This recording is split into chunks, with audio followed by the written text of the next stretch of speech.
Tuhan. Haleluya. Haleluya. Aku diberkati. Semua kita diberkati Tuhan. Amin. Hari-hari kita selalu dituntut Tuhan.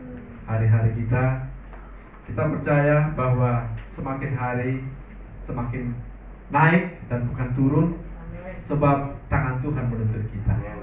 Baik, jemaat Tuhan, mari kita buka Alkitab kita. Kita buka dari Kisah Para Rasul pasal yang ke-27. Kisah Para Rasul pasal yang ke-27 ayat 23 dan ayat 24 kita baca bersama-sama dua ayat. Kisah Para Rasul pasal yang ke-27 ayat 23 dan ayatnya yang ke-24. 1, 2, 3, ya. Karena tadi malam seorang malaikat Allah, yaitu dari Allah yang aku sembah sebagai miliknya, berdiri di sisiku.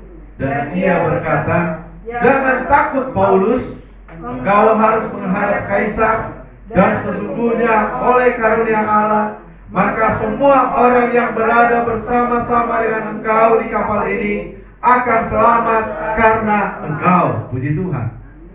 Iya. Oleh karunia Allah, maka semua orang yang ada bersama-sama dengan engkau di kapal ini akan selamat karena engkau. Haleluya. Saya ambil tema firman Tuhan bagi kita. Maka semua orang akan selamat karena engkau. Amin.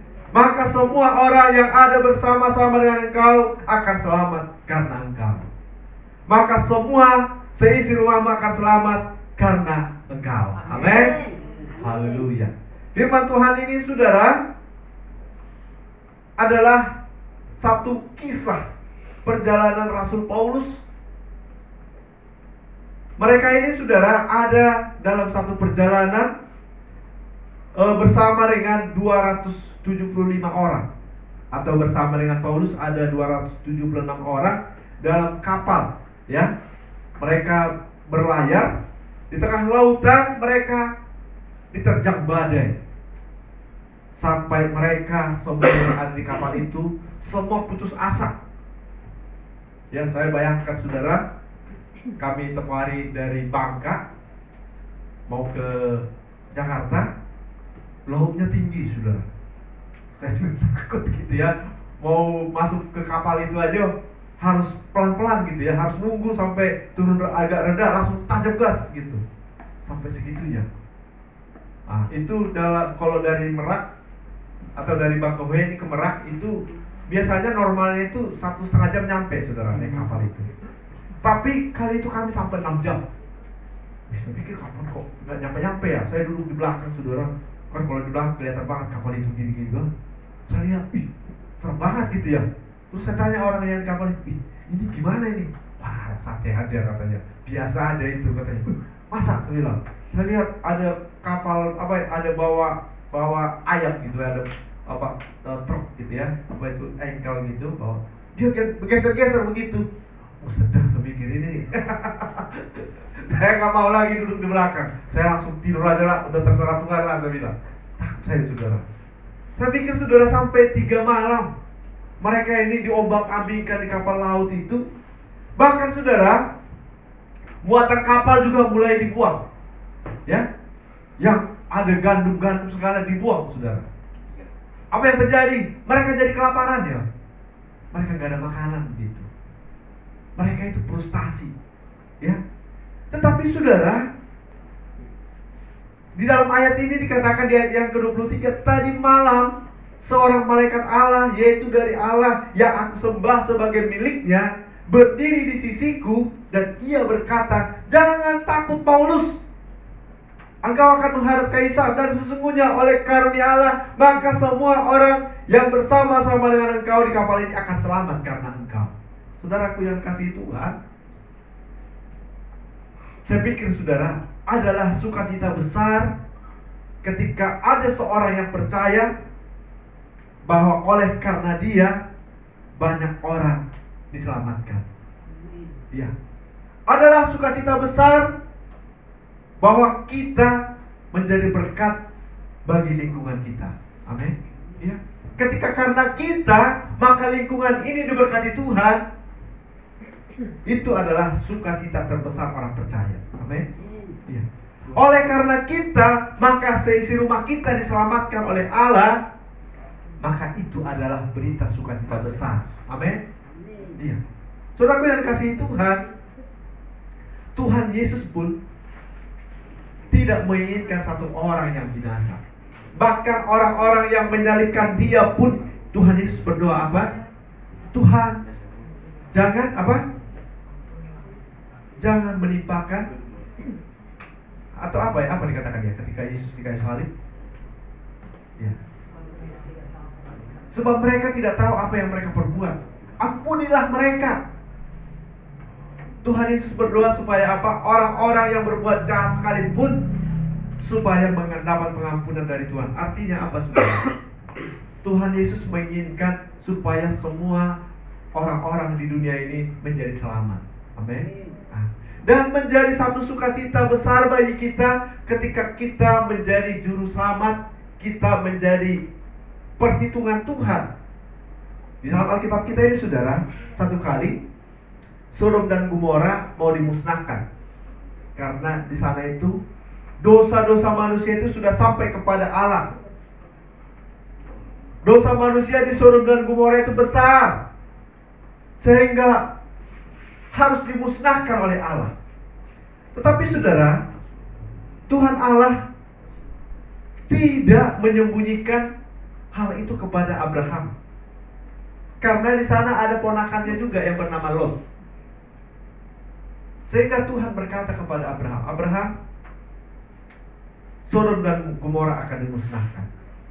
Tapi apa kata Abraham? Tuhan, apakah Tuhan memusnahkan orang benar bersama dengan orang-orang jahat di sana? Tuhan katakan tidak. Abraham berkata begini, Tuhan, kalau misalnya ada 50 orang benar di Sodom itu, apakah Tuhan memusnahkan? Apa kata Tuhan? Tidak. Terus hitung-hitung, punya hitung, kayaknya nggak ada 50 deh. Dia pikirkan, saudara, kalau misalnya 30 orang gimana Tuhan? Apa kata Tuhan? Tidak dimusnahkan bersama dengan orang berdosa. Terus terakhir dikatakan, saudara, Tuhan, ya mohon maaf ya kalau saya terlalu lancang. Kalau misalnya 10 orang gimana Tuhan? Kalau ada 10 orang benar di Sodom dan Gomora, aku tidak akan memusnahkannya. Artinya apa, saudara? Posisi orang benar itu, orang percaya itu diperhitungkan oleh Tuhan. Amin. Amin. Jadi ingat, saudara, posisi kita dimanapun Tuhan tempatkan kita berada, ada rencana Tuhan di tempat itu. Supaya apa, saudara? Supaya rencana Tuhan, supaya tempat itu beroleh berkat karena kita. Amin. Makanya saudara, jangan merasa saudara itu orang terbuang. Amin. Ada di sini orang yang merasa terbuang? Ada orang yang merasa orang tidak berarti? Semua kita berarti, saudara. Bahkan oleh karena kita orang percaya, tempat kita itu dibela oleh Tuhan. Amin. Iya. Sampai dihitung, saudara, nggak ada 10 orang. Ternyata hanya ada keluarganya Lot.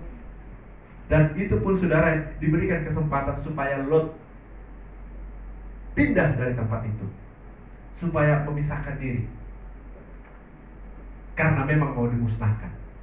Ya, demikianlah saudaraku yang kasih Tuhan, Rasul Paulus di tengah-tengah kapal yang diterjang ombak itu, ya, oleh karena Paulus mereka semuanya diselamatkan.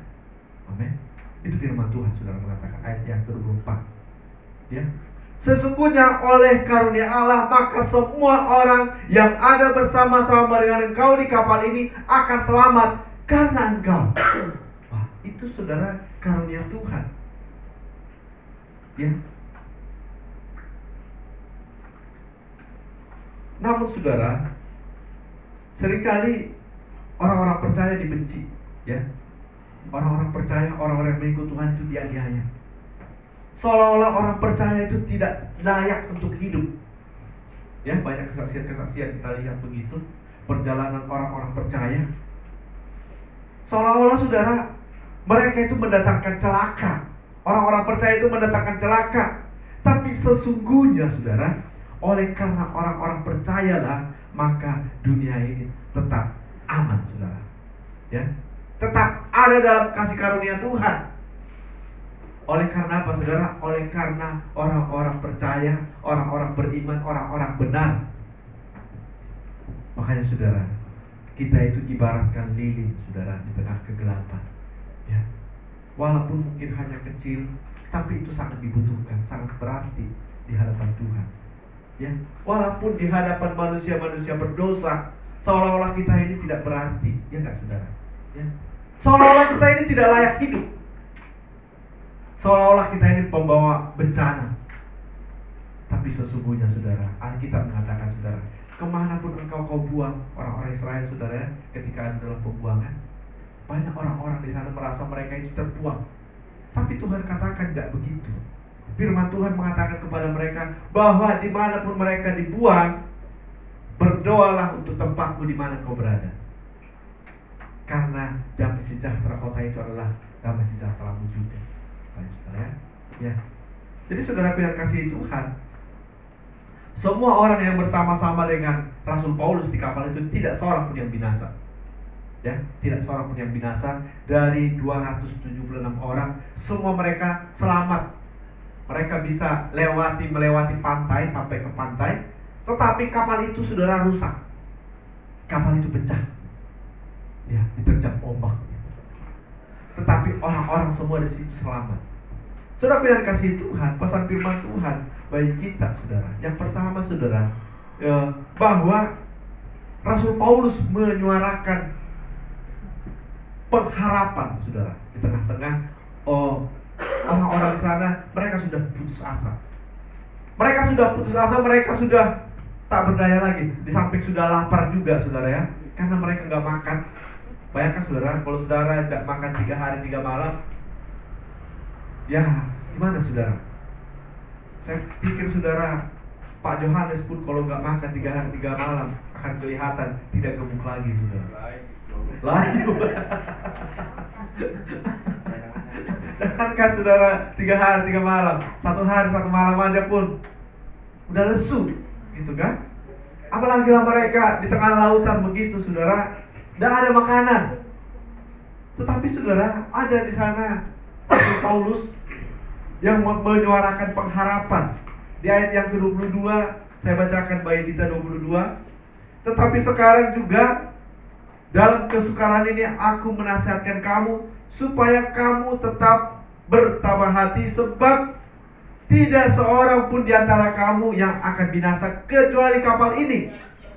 Karena tadi malam seorang malaikat dari Allah, yaitu dari Allah yang aku sembah sebagai miliknya, berdiri di sisiku, dan ia berkata, jangan takut Paulus, engkau harus menghadap Kaisar, dan sesungguhnya oleh karunia Allah, maka semua orang yang ada bersama-sama dengan engkau di kapal ini akan selamat karena engkau. Sebab itu tabahkanlah hatimu saudara-saudara, karena aku percaya kepada Allah bahwa semuanya pasti terjadi sama seperti yang dinyatakan kepadaku. Saudaraku yang kasih Tuhan, inilah suara pengharapan yang disuarakan oleh Rasul Paulus. Yaitu apa saudara? Tabahlah katanya. Dia berkata tabahlah. Karena apa saudara? Karena saya percaya saya akan menghadap Kaisar. Karena Tuhan sudah berkata kepada Rasul Paulus bahwa engkau akan menghadap Kaisar, dan kau akan pasti ya. Katanya kalau dia nggak selamat di lautan itu, artinya tidak terjadi apa yang dijanjikan Tuhan. Dan itulah yang disuarakan oleh Rasul Paulus kepada orang-orang banyak yang sedang ada dalam keputusasaan. Jemaat-jemaat yang kasih Tuhan, hari-hari ini pun saya melihat saudara bahwa Indonesia ini tidak baik-baik saja. Ya kan saudara? Ya. Indonesia ini sedang tidak baik-baik saja. Tapi bagaimana suara anak-anak Tuhan? Bagaimana suara kita orang-orang percaya? Apakah kita menjadi provokator? Ya? Apakah kita ingin hati kita ini ingin membuat kerusuhan-kerusuhan yang lebih parah? Tapi saudara, jemaat-jemaat yang dikasihi Tuhan, lewat ayat ini saya mau sampaikan firman Tuhan kepada kita. Mari kita jemaat-jemaat Tuhan yang beriman menyuarakan pengharapan. Amin. Ya. Mari kita menyuarakan pengharapan. Saya pikir saudara, ekonomi hari-hari ini semakin sulit ya. Kemarin ada berita kita dengar, data-data rakyat Indonesia dikelola oleh Amerika, saudara. Ya kan? Ada kan berita itu kan? Karena itu salah satu syarat supaya Indonesia mendapatkan kalau kita jual barang ke Amerika, kita dapat dinaikkan ya, harganya berapa persen ya waktu itu ya? 32% ya. 32%, tapi negosiasi saudara. Diturunkan menjadi 19%. Ya, 19%, tetapi ada syaratnya. Salah satu syaratnya saudara, orang Amerika meminta supaya data-data pribadi orang Indonesia itu diberikan, dikelola oleh Amerika. Kira-kira buat apa saudara? Ya. Kira-kira buat apa data-data kita itu? Ya, mungkin bagi kita gak penting saudara ya. Udahlah, kasih aja lah data-data ini. Tapi saudara, bagi mereka itu pasti ada sesuatu. Ya. Nah, kalau mungkin ya siapa tahu orang Indonesia ini ada provokator, dia mau lihat data-datanya kan, di mana tinggalnya, di mana apa kebiasaannya, ya kan, langsung diciduk gitu, saudara ya, iya. Atau mungkin dia masuk dalam kelompok teroris, kita bisa dilacak, ya, karena mereka ingin saudara, mereka, ya mungkin Indonesia ini pun dicurigai juga banyak terorisnya, saudara ya. Tapi saudara, ini juga menjadi tanggung jawab kita anak Tuhan. Amin. Ya, kita berdoa untuk bangsa kita ini. Amin. Kita suarakan pengharapan. Amin. Bangsa kita ini bisa diberkati Tuhan. Amin. Bangsa kita ini bisa dipulihkan Tuhan. Maka inilah yang menjadi doa kita, saudara.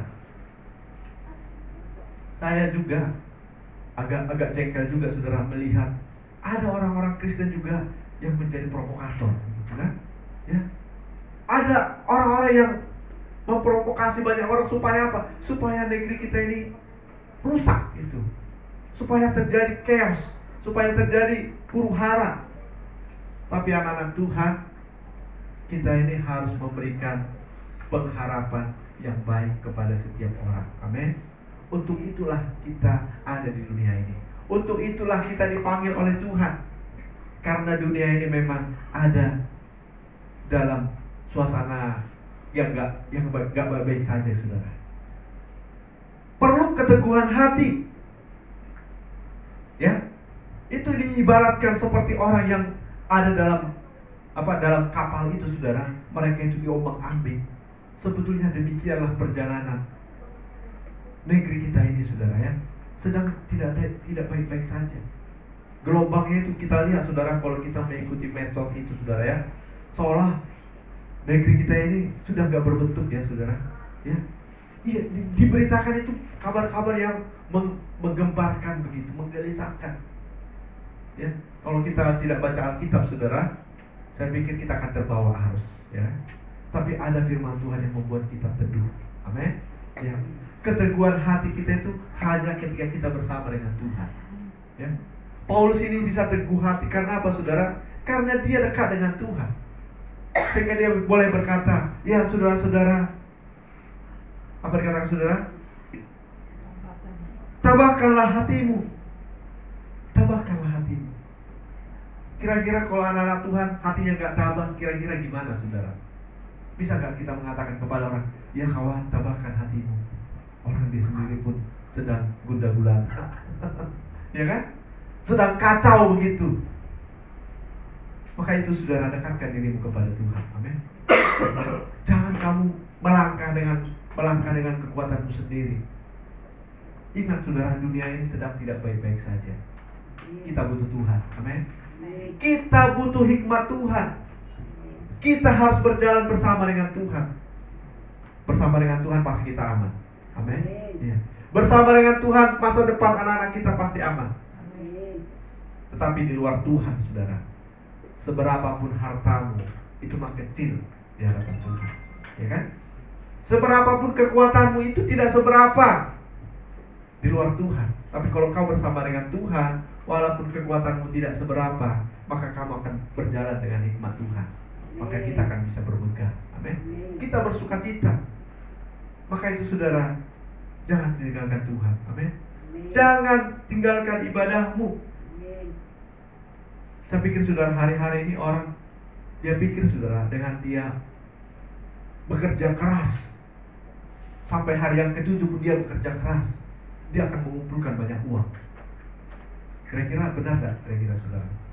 Ya bisa benar juga, ya kan? Tapi uangnya gak bisa dinikmatin saudara. Karena apa saudara? Damai sejahteranya tidak ada bersama dengan Tuhan, ya? Tidak ada damai sejahtera di tengah keluarga kalau tidak ada Tuhan saudara. Inilah yang menyebabkan keluarga tidak cocok. Suami dan istri saudara akan memang tidak cocok ya saudara ya. Suami dan istri itu banyak perbedaan. Tetapi ketika tidak ada Tuhan di sana, maka perbedaan itu akan menjadi bencana, ya.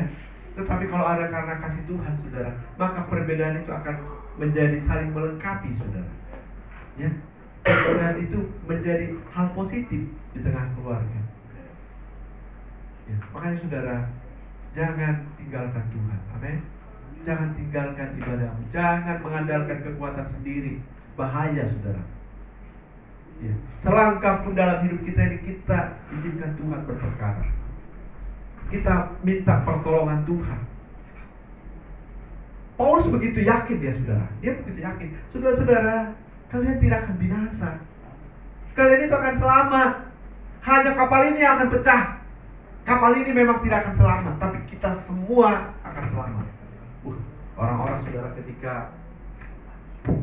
ketika mereka sudah melihat pantai, sudah kelihatan daratan saudara, mereka itu sudah mulai mau ambil ancang-ancang saudara. Oh sabar kata Paulus begitu. Jangan dulu.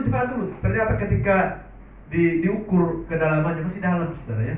Mereka pikir sudah makin dekat gitu kan. Ya. Tapi saudara, untunglah ada orang percaya di situ, orang yang dekat dengan Tuhan, sehingga seisi kapal itu diselamatkan. Nah, saya yakin saudara, pinggir kali ini pun akan diberkati Tuhan oleh karena orang-orang percaya. Amin. Maka itu keberadaan kita ini saudara, jangan anggap enteng saudara. Pengaruh kita besar karena Tuhan. Amin. Amin. Iya, saya selalu berdoa untuk lingkungan rumah kami pun Tuhan berikan damai sejahtera. Karena aku percaya, saya percaya hanya damai sejahtera Tuhan lah yang membuat lingkungan kita itu aman. Ya, lingkungan kami, kalau ada orang berkata, oh di sini enak ya, lingkungan kalian enak ya katanya. Dalam hati saya, iya, saya akan selalu berdoa untuk lingkungan ini. Saya pikir saudara ya, iya. Kenapa saudara akan berbeda? Rohnya itu berbeda saudara. Tapi kalau tidak ada roh Tuhan di situ, bahwa kayak daerah ini kayak hawanya panas ya, kayaknya gak teduh gitu ya. Tapi walaupun tempat ini sepertinya biasa-biasa aja, tapi teduh. Kenapa ya? Ya karena ada roh Tuhan di situ. Amin. Ya, ada roh Tuhan yang melingkupi di situ. Pikir kali ini pun kenapa aman-aman saja saudara? Karena masih ada orang yang berdoa di lingkungan kita ini. Amin. Amin. Iya. Semua orang di sini kayaknya enjoy aja ya. Pikir kali ini saya melihat saudara, ya santai aja saudara. Semua sepertinya ada kekurangan ya, walaupun masing-masing lah yang tahu saudara ya. Karena apa saudara? Ada Tuhan di lingkungan kita ini. Amin. Iya. Inilah poin firman Tuhan bagi kita saudara. Orang beriman itu harus menyuarakan pengharapan. Seperti Paulus saudara, dia itu membuat suasana teduh. Ya. Kita harus berkata bahwa, oh sabar saudara, bahwa Tuhan kita berkuasa. Tuhan aku sembah berkuasa menolongku dan menolong kalian semua. Amin. Amin. Iya. Yang kedua saudara, ayat yang ke-24 dikatakan, dan ia berkata, jangan takut Paulus, engkau harus menghadap Kaisar, dan sesungguhnya oleh karunia Allah maka semua orang yang bersama-sama engkau di kapal ini akan selamat karena engkau. Jadi Paulus ini dia percaya penuh akan janji Allah. Apa itu janji Allah saudara? Dia akan bertemu dengan Kaisar. Nah, itu janji Tuhan bagi dia. Saya akan bertemu dengan Kaisar. Janji itu dipegang oleh dia, dan itulah yang membuat hatinya teduh. Saudaraku yang kasih Tuhan, Mazmur mengatakan, Mazmur 37:25 dikatakan, dahulu aku muda, sekarang telah menjadi tua, tetapi tidak pernah kulihat orang benar ditinggalkan dan anak cucunya meminta-minta roti. Itu pernyataan seorang raja Daud saudara. Dahulu aku muda, sekarang aku telah menjadi tua. Tidak pernah orang benar itu ditinggalkan. Ini kita klaim firman Tuhan yang diberi kita. Amin. Ya. Kita percaya bahwa janji Tuhan itu tidak pernah meninggalkan orang benar. Ya. Itu kita klaim, saudara. Maka itu belajarlah menjadi orang yang benar. Amin. Amin. Bangunlah hidupmu menjadi hidup yang benar. Tetapi saudara, ada ayat Alkitab juga mengatakan, bukan kurang panjang tanganku untuk memberkati, bukan kurang tajam telingaku untuk mendengar, tetapi ada penghalang ketika kita hidup dalam dosa. Ya. Itu menjadi penghalang bagi Tuhan untuk turut campur bekerja dalam hidup kita. Tetapi ketika itu kita selesaikan, Tuhan juga punya kasih karunia kepada kita. Amin. Ya. Sekalipun dosamu merah seperti kirmij akan menjadi putih seperti salju. Marilah berperkara denganku, kata Tuhan, saudara. Mari kita selesaikan dengan Tuhan. Kita merendahkan hati, kita meminta ampun, kita meminta supaya kita ditahirkan. Maka ada kasih karunia Tuhan. Dan mari kita membangun hidup yang benar di hadapannya. Ya. Maka kita menjadi orang-orang yang benar. Amin. Ya, sebetulnya saudara, bukan karena perbuatan kita ya kita mendapatkan kasih karunia. Semua kita sudah dibenarkan Tuhan. Amin. Amin. Tetapi saudara, kita harus menunjukkan hidup yang benar sesuai dengan pekerjaan Tuhan yang sudah kita nikmati, saudara. Ya, kita sudah dibenarkan Tuhan di kayu salib, saudara. Kita tidak lagi hidup di bawah kutuk dosa. Amin, saudara. Ya, itu iman kita, itu saudara pegangan hidup kita. Bahwa saya ini bukan lagi orang yang terkutuk. Saya ini tidak lagi di bawah bayang-bayang dosa. Tetapi saya sudah dibenarkan oleh Tuhan di kayu salib. Ya, kasih karunia Tuhan bagi kita. Bangunlah hidup kita sesuai dengan kasih karunia Tuhan yang sudah diberikan bagi kita. Ya. Maka saudara, kita percaya anak cucu kita dipelihara Tuhan. Amin. Anak-anak cucu kita tidak akan minta-minta roti. Ya. Bahkan Mazmur 112 ayat 2 mengatakan, anak cucunya akan perkasa di bumi, angkatan orang benar akan diberkati. Ya, jadi bukan hanya tidak meminta-minta roti, saudara, tetapi anak cucunya perkasa di bumi. Orang perkasa di bumi itu apa, saudara? Orang-orang yang berpengaruh di negeri kita ini. Amin. Ya, saya sangat percaya, saudara, kalau satu orang pun orang besar lahir di GPD Hosana ini, saudara, GPD Hosana ini mungkin gampang untuk dibangun besar. Ya kan? Kita ada di dana sosial ini. Ayo, ini GPD Hosana harus dibangun, harus diperbaiki, katanya kan. Gampang banget, saudara ya. Tetapi saudara, untuk membangun, melahirkan orang besar itu, saudara, butuh iman. Amin. Amin. Butuh iman. Ya, maka kita itu beriman, saudara. Kita pegang janji Tuhan bahwa angkatan orang benar akan diberkati. Amin. Ya. Angkatan orang benar akan perkasa di bumi. Itu janji Tuhan, saudara. Saya juga klaim itu, saudara. Anak-anak saya juga akan perkasa di bumi. Angkatan orang benar akan diberkati. Jangan lihat hari ini, saudara. Ya, jangan lihat hari ini. Hari ini mungkin kita, gimana ya? Mungkin enggak. Ya, hari ini kita berkata, dari mana caranya? Tapi saya percaya begitu. Saya ada baca ya status orang itu ya. Ada orang timur sana. Dia punya cita-cita, dia mau kuliah di UI. Ya, terus dia bilang, mungkin ke gurunya ya, atau mungkin ke teman-temannya, dia cerita begitu kan, bahwa dia cita-citanya mau kuliah di UI. Gurunya bilang, saudara, kau itu mau kuliah di UI, uang sekolah kau aja gak beres, katanya. Uang sekolahmu aja gak beres. Dia langsung down, saudara. Iya ya, aku ini orang miskin gitu. Orang rumah kami aja rumah kayu. Tapi saudara, ternyata ya zaman sekarang ini media sosial sudah terbuka ya. Ketahuan mungkin ke pihak orang UI, saudara. Dari orang UI-nya langsung datang ke rumahnya, langsung di support ya. Kamu pasti bisa gitu ya. Oh enggak gitu ceritanya. Tapi dua hari minus 2 ya, dia daftar, katanya, saudara. Dia daftar, sudah detik-detik terakhir dia daftar. Akhirnya dia lulus. Akhirnya berita apa yang membuat dia kecut hati sampai kepada mungkin orang-orang besar lah di UI gitu ya, guru-guru di sana atau dosen-dosen di sana. Akhirnya akhirnya dia disupport habis, dikasih laptop, dikasih uang begitu ya. Dia semangat lagi saudara. Ya. Saya pikir demikianlah cara Tuhan mengangkat orang-orang yang memang tertindas itu saudara ya, yang direndahkan itu ya. Tapi saudara, kita harus membangun hidup yang benar bersama dengan Tuhan. Amin. Ya. Seorang yang sekolah pun dia harus belajar pintar. Amin. Ya kan? Kalau dia bercita-cita tinggi artinya dia juga harus tahu dong, orang di sana itu kan orang-orang pintar gitu kan. Masa nilai kita nilai 7 bisa lulus di sana, nggak mungkin ya. Nilainya harus 9. Ya kan saudara? Ya. Ting nilainya 9 enggak Ting? Ya. 10. Iya. Saya pikir saudara, saya merenungkan gini, kenapa ya Ting ini nggak lulus?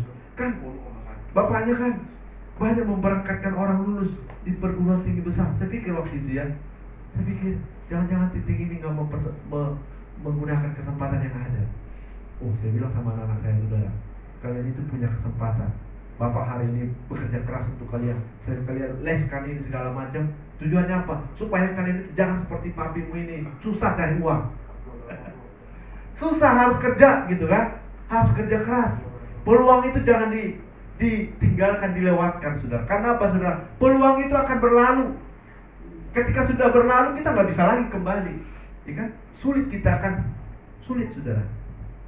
Kita akan mengalami tantangan yang lebih besar. Sebetulnya saudara, di dalam ayat ini pun yang kita baca ini, Paulus sudah memperingatkan perwira-perwira yang memimpin perjalanan mereka saudara di kapal itu. Paulus sudah mengatakan, Pak Komandan, perjalanan kita ini akan berat. Sebaiknya kita di sini aja karena ini sudah mau musim dingin gitu ya. Sudah mau musim dingin, kita berhenti aja di sini. Tapi saudara, mereka bilang di sini kan tidak enak bermalam karena daerah ini kurang nyaman. Itulah kira-kira pembicaraannya. Sehingga perwira itu percaya kepada nahkoda yang mengemudikan kapal. Akhirnya apa yang terjadi saudara? Ya benarlah, Paulus mengatakan apa? Iya kan saya sudah bilang juga dari kemarin juga sudah bilang, kalau kalian seandainya menuruti perkataanku, kita tidak akan mengalami ini, masalah ini, musibah ini. Tetapi biarpun demikian, Tuhanku yang sudah kita baca tadi, ya, tadi malam malaikat Allah yang aku sembah berdiri di sisiku mengatakan apa? Jangan takut, ya, semua akan selamat karena engkau. Itulah juga yang disampaikan oleh Paulus. Tetapi seharusnya saudara, mereka tidak mengalami musibah itu, mereka tidak mengalami perjalanan yang berat itu, kalau seandainya dari awal mereka mau mendengar, ya, seandainya dari awal mereka itu mau mendengar nasihat, sehingga kesukaran terjadi. Saudaraku yang kasih Tuhan, ketika kesempatan itu ada bagi anak-anak Tuhan, jangan sia-siakan, amin.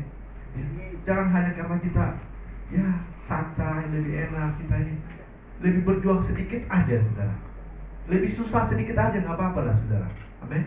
Demi apa? Demi masa depan yang lebih baik. Ya itu saudara.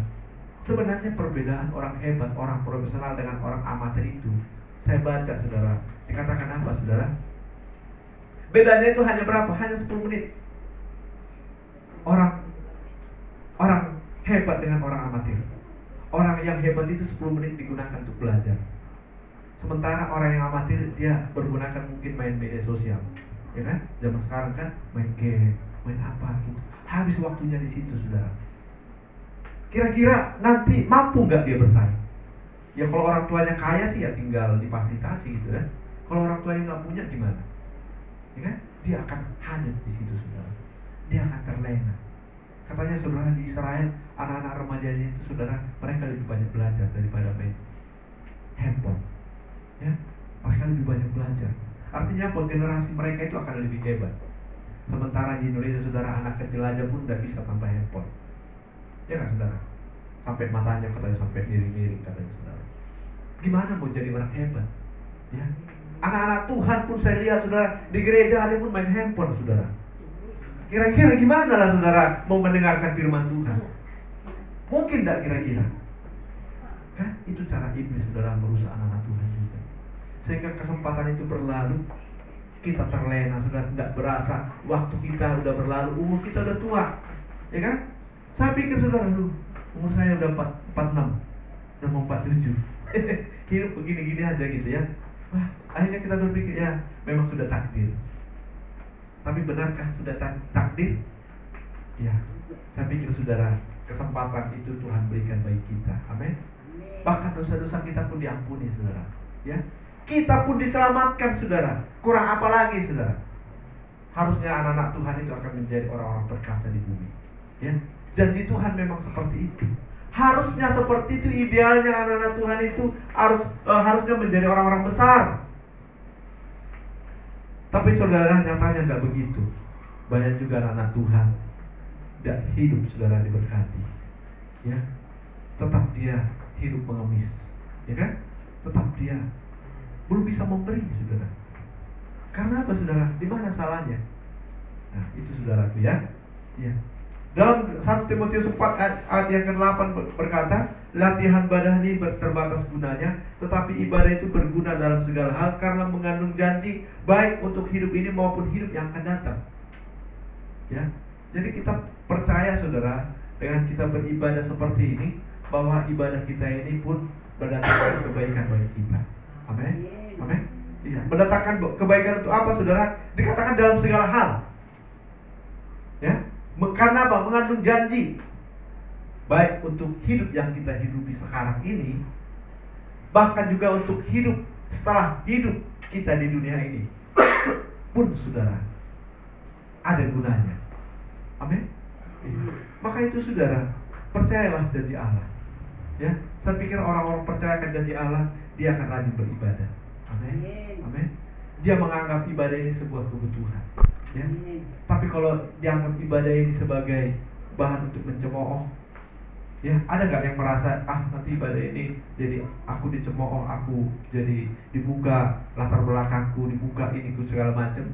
Saya pikir kalau kita berpikir begitu saudara, kecillah iman kita. Ya. Tetapi kalau kita orang-orang yang mau diberkati, yang mau masa lalu itu masa lalu saya bodo amat. Ya kan? Firman Tuhan berkata yang lalu telah berlalu, yang baru sudah datang. Ya kan? Ya yang lalu, biar aja yang lalu.